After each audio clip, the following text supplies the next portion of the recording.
Les tueurs masqués brandissant des armes mortelles et des bêtes horribles aux crocs énormes sont effrayants, mais qu'en est-il de la terreur que vous ne pouvez pas voir ? Qu'ils soient fantastiques, horribles, surnaturels ou réalistes, les virus sont parmi les méchants les plus méchants de l'histoire du cinéma. Quel que soit le type de film que vous aimez regarder, nous avons une liste complète de films sur les virus qui sont intensément effrayants, fortement intelligents, de mauvaise humeur et peut-être même carrément hilarants.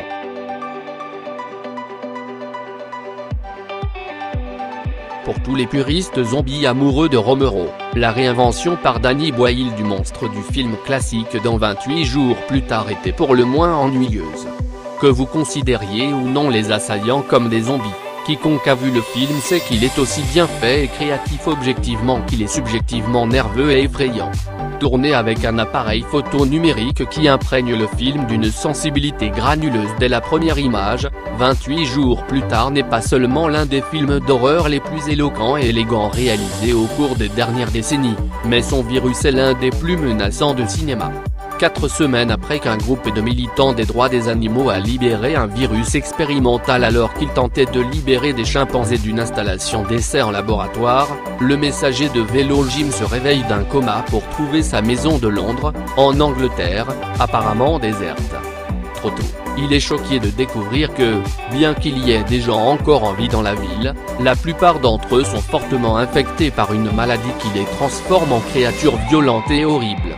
Dans la recherche d'un remède possible avec un groupe de survivants, Jim commence à réaliser que ces personnes infectées ne sont pas la seule menace contre laquelle lui et ses amis sont confrontés.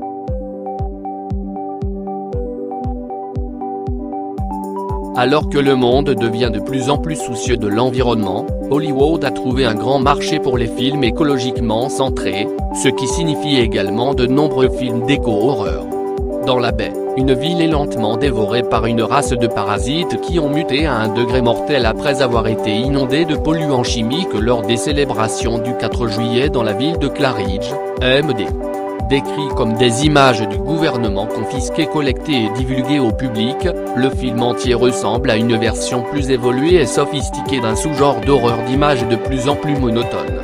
Mais à la fin de la journée, le réalisateur oscarisé de Raymond, Barry Levinson, semble plus intéressé à faire passer le message selon lequel les gens qui ne vivent pas se laissent ouverts à une mort atroce. Pourtant, il est agréable de voir une approche plus horreur de l'horreur en l'utilisant comme métaphore du pire de l'humanité et de ses décès comme pense approprié pour divers maux sociaux. Aussi nobles que soient les intentions de Teba, c'est toujours amusant et effrayant.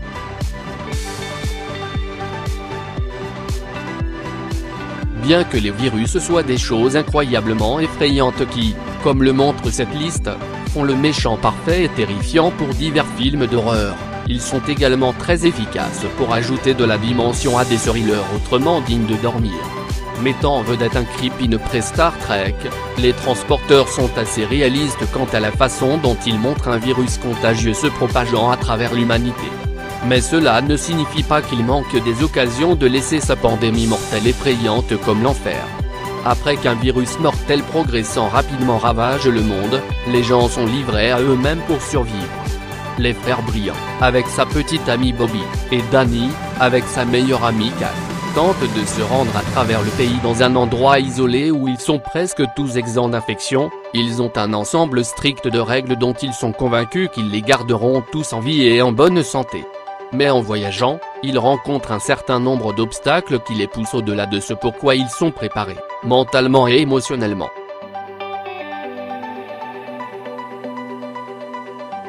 Les adaptations de films de romans avec des mythologies anesthésiantes et trop complexes dominent les salles de cinéma depuis le début du XXIe siècle, et avec l'essor de la saga Maze Runner, on a l'impression que ce moteur de gagner de l'argent continuera de se tromper peu de temps. Dans le deuxième épisode de la franchise, le héros Thomas et les membres survivants de la clairière s'efforcent de se libérer des adultes maléfiques qui récoltent le cerveau des adolescents pour le guérir de l'horrible flamme, un virus qui transforme les gens en sang veiné de noir. Monstres assoiffés. Alors que l'incarnation sur grand écran du roman de Jam Daney est remplie d'idées cool, la structure épisodique du scénario devient répétitive, ce qui n'est compliqué que par la multitude d'idées denses qui rendent l'histoire difficile à suivre. Cependant, l'un des vrais moments forts du film est le Flar et ses victimes, connues sous le nom de Crank. Les deux scènes les meilleures et les plus excitantes de tout le film impliquent les protagonistes courageux des enfants poursuivis par les créatures hideuses à travers des paysages urbains délabrés.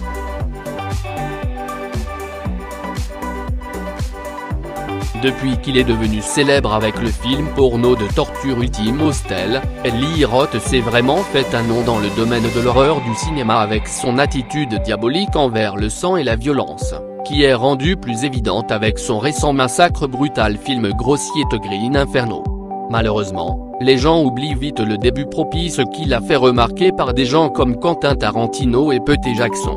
Bien qu'il y ait un élément antagoniste humain dans le film, Cabin Feuvé est l'un des films de son sous-genre qui met vraiment l'élément viral dans le siège du conducteur du méchant d'horreur.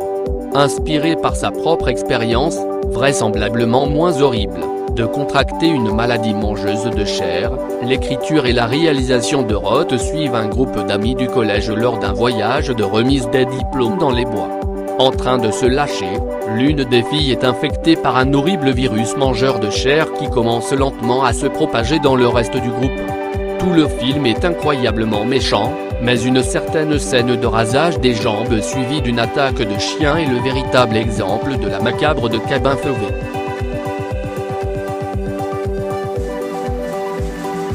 Un virus frappe une petite ville et transforme la majorité des citoyens en zombies insensés, voraces et violents, laissant les personnes non infectées tenter de survivre tandis que leur monde tombe en morceaux sanglants. Sonne comme votre film de zombies moyen, non ? À première vue, Pontypool est peut-être votre festival de la peur des zombies quotidiens, mais en réalité, c'est l'un des films les plus originaux et les plus tendus dans le domaine du cinéma d'horreur. Le DJ de la radio Choc Joe Grandmazzi et son équipe de production passent une journée moyenne au travail dans leur petite ville canadienne lorsque des rapports commencent à arriver dans le studio d'individus fous qui se déchaînent. Mais ce qu'ils ne savent pas, c'est que cette ville a été infectée par un virus qui se transmet de personne à personne. Par des mots. Bien sûr, un virus transmis par la langue semble aussi étrange lorsque vous le dites à haute voix qu'il a l'air bizarre lorsque vous le voyez sur du papier, mais ne jugez pas ce film avant d'avoir eu la chance de le regarder. Si vous êtes familier avec ce diamant à l'état brut, vous savez déjà que ce film magistralement tendu est aussi intelligent et net qu'il est effrayant.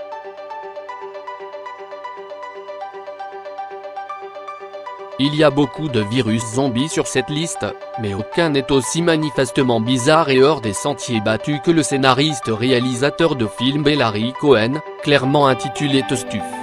Combinaison farfelue de science-fiction et d'horreur, le film est l'une des versions les plus originales des zombies, les utilisant comme métaphore du consumérisme aveugle.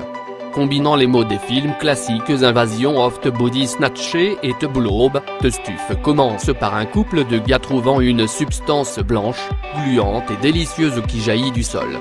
Bientôt, la substance est extraite et est vendue au grand public comme une alternative de crème glacée appelée The Stuff. Le nouveau dessert devient immensément populaire. Mais il y en a quelques-uns qui découvrent que le bonbon est en fait un parasite sensible qui transforme ses consommateurs en créatures stupides avant de les dévorer de l'intérieur. L'idée est merveilleusement stupide et le méchant est certes stupide, mais Cohen s'amuse assez avec l'étrangeté de The Stuff pour que cela soit tout aussi effrayant et drôle.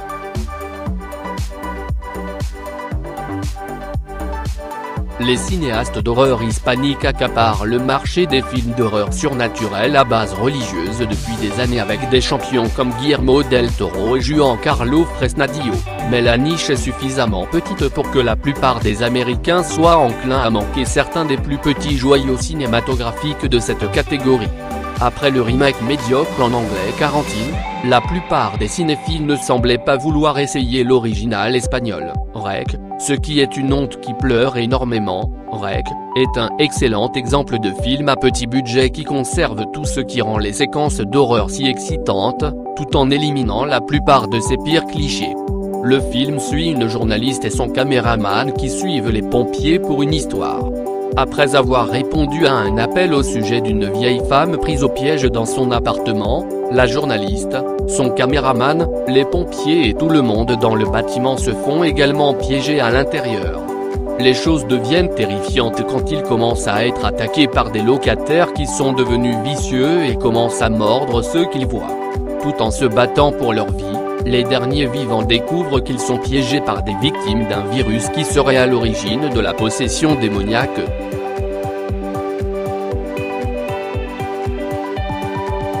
Vous êtes-vous déjà demandé ce qui pourrait arriver si vous négligiez votre hygiène personnelle, même quelque chose d'aussi basique que de vous laver les mains?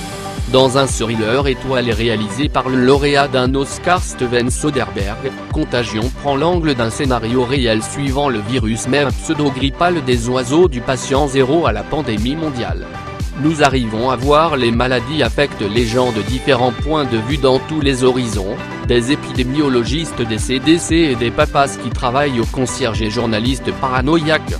Fabriqué au moment idéal, alors que de plus en plus de gens adoptent d'énormes craintes de maladie, Contagion est un portrait hypothétique austère et sombre du type d'effet qu'une telle épidémie aurait sur le monde. Bien que les images de l'effondrement de la société soient effrayantes en elles-mêmes, les représentations les plus grinçantes des effets du mal proviennent de l'observation de la dégradation physique des personnes infectées. Regardez Gwyneth Paltrow être dépassée par une hystérie fiévreuse, puis être témoin de son autopsie morose et discordante vous inspirera à toujours garder un peu de Purell dans votre poche arrière.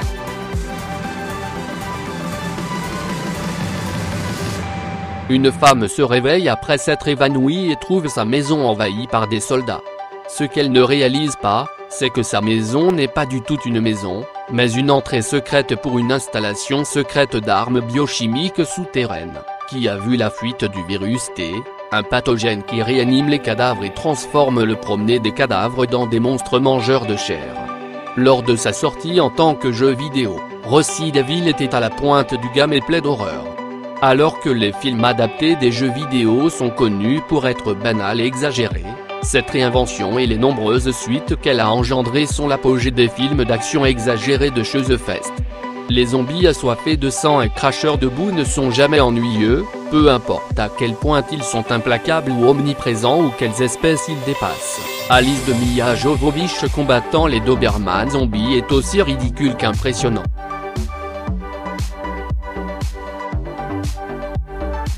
Seth et Polly partent en voyage de camping lorsqu'ils sont détournés et kidnappés par le détenu évadé Danny et sa petite amie Lacey.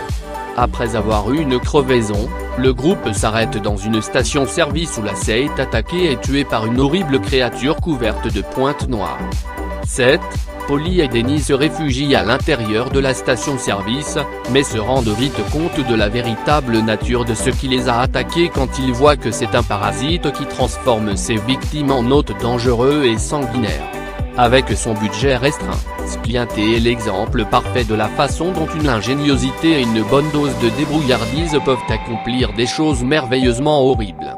Avec un petit casting, des emplacements minimaux, et un maquillage et des effets intelligemment conçus, le film est très réussi, surtout en ce qui concerne le gore et les peurs. Il est incroyablement utile pour l'effet global que les monstres sont très originaux, n'empruntant que les meilleurs éléments d'autres films d'horreur simples, bien que très intéressants, comme les Jeepers Creepers de 2001.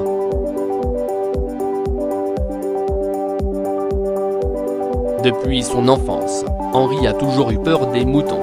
Essayant de se distancer autant que possible des quadrupèdes moelleux, Henry rentre à la maison en Nouvelle-Zélande pour vendre sa portion de la ferme ovine familiale dès la première chance. À son insu, Henry découvre que son frère Angus a commencé l'expérimentation pour élever le mouton parfait à des conséquences dangereuses, les pauvres animaux ont été transformés en moutons zombies avides de chair. Maintenant, Henry doit comprendre comment vaincre sa peur et arrêter la propagation d'un virus dans un pays où les moutons sont 7 fois plus nombreux. Black Sheep est un grand film d'horreur avec un virus zombie incroyablement inventif en son centre, aussi sanglant qu'hystérique. Les mauvais moutons sont drôles en soi, mais quand ces moutons mordent les gens et les transforment en zombies hybrides humanoïdes moutons, vous atteignez un tout nouveau niveau d'humour. Pas pour gâcher la fin, mais il n'y a pas de finale de film d'horreur aussi brillamment maladroite.